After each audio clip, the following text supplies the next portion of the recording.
शहर हैदराबाद के हफ्सीगुड़ा में एक बहुत ही अफसोसनाक वाक़या पेश आया, जिसमें एक ही टाइम पर एक ही ख़ानदान से ताल्लुक़ रखने वाले 4 लोगों का देहांत हो गया।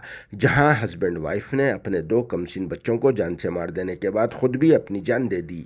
जी हां, यह बहुत ही दुख भरा वाक़या हफ्सीगुड़ा के रविंद्र नगर एरिया में पेश आया।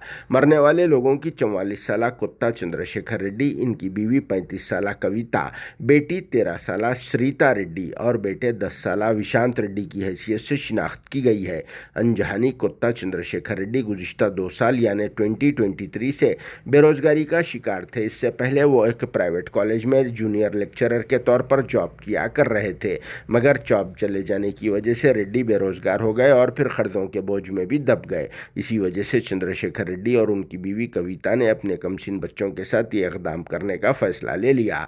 कमसीन बेटी श्रीता रेड्डी व बेटे विशांत रेड्डी का गला घोटकर मार देने के बाद इन दोनों मियाँ बीवी ने अलहदा तौर पर रूम्स में छत से लटक कर अपनी जानें भी दे दी, जिनकी लाशें अलहदा रूम से दस्तयाब हुई। और फिर स्पॉट पर से तेलुगु में चंद्रशेखर रेड्डी की राइटिंग का एक सुसाइड नोट भी बरामद हुआ, जिस पर इस इक़दाम से पहले रेड्डी ने लिखा कि हमारे पास कोई दूसरा रास्ता नहीं था, इसीलिए ये इक़दाम उठा रहे हैं। और आखिरी बार वो अपने किसी भाई से मोबाइल पर बातचीत भी किए थे और उनके भाई के यहाँ आने तक ये चारों इस दुनिया से चल बसे। हालांकि चंद्रशेखर रेड्डी के भाइयाँ इसे वक्फे से फाइनेंशियली मदद भी कर रहे थे, मगर फिर भी रेड्डी एक एजुकेटेड आदमी होने के बावजूद हिम्मत हार गया और फिर हालात के आगे हार मानते हुए बीवी कविता के साथ मिलकर इस इक़दाम को तरजीह दिया, जो बहुत ही दुख भरा वाक़या बन गया, जिसकी वजह से चंद्रशेखर रेड्डी के ख़ानदान में तो गम का माहौल छा गया, लेकिन वहीं दूसरी जानिब इस अफसोसनाक वाक़े की वजह से मोहल्ले में भी अफसोस का माहौल पैदा हो गया और फिर सभी लोग इस वाक़े पर अपने गहरे दुख का इजहार कर रहे हैं।